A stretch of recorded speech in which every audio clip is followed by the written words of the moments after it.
ইসলামী কাটাখালী থানার সংগ্রামী নেতৃবৃন্দ, সংগ্রামী কাটাখালীবাসী, আইন শৃঙ্খলায় নিয়োজিত পুলিশের ভাইয়েরা, এনএসআই, ডিজিএফআই সহ সাংবাদিক বন্ধুগণ, সংগ্রামী কাটাখালীবাসী, আসসালামু আলাইকুম ওয়া রাহমাতুল্লাহি ওয়া বারাকাতুহু।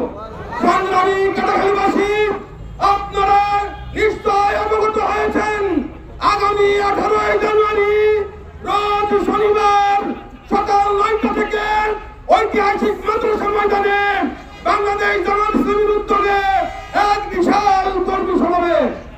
এই সমাবেশে উপস্থিত থাকবেন, প্রধান অতিথি হিসেবে উপস্থিত থাকবেন বাংলাদেশ জামাত ইসলামীর অন্যতম দায়িত্বশীল, বাংলাদেশ জামাত ইসলামীর আমিরে জামাত, জামাত ইসলামীর আমির, বিশ্বনন্দিত অন্যতম প্রধা, বিশ্ব ইসলামী আন্দোলনের অন্যতম প্রধা ডাক্তার শফিকুর রহমান।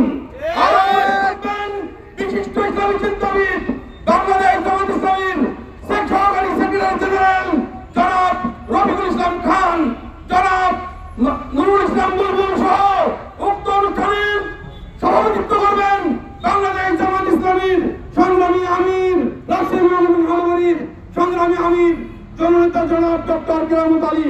সংগ্রামী ভাইরা আমার, আপনাদের কাছে ইতিমধ্যে আমরা এই প্রচারণা করতে পেরেছি যে এই সমাবেশ হবে ইনশাআল্লাহ।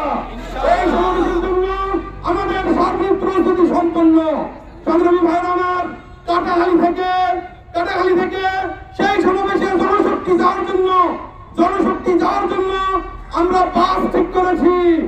আমাদের জনশক্তি অটোরিকশায় যাবে, ট্রাকের ব্যবস্থা আছে, কিছু ভাইরা নৌকায় যাওয়ার ব্যবস্থা করা হয়েছে। আপনারা যে যেভাবে পারেন, যার সাথে সংযুক্ত হয়ে আপনাদেরকে সেই সম্মেলনে, কর্মী সম্মেলনে যেতে হবে। আপনারা রাজি আছেন ইনশাআল্লাহ?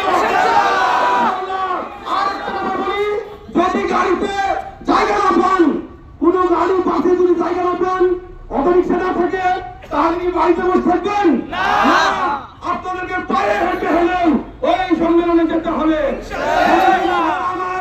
আপনাদের কাছে আহ্বান জানাতে চাই, আসুন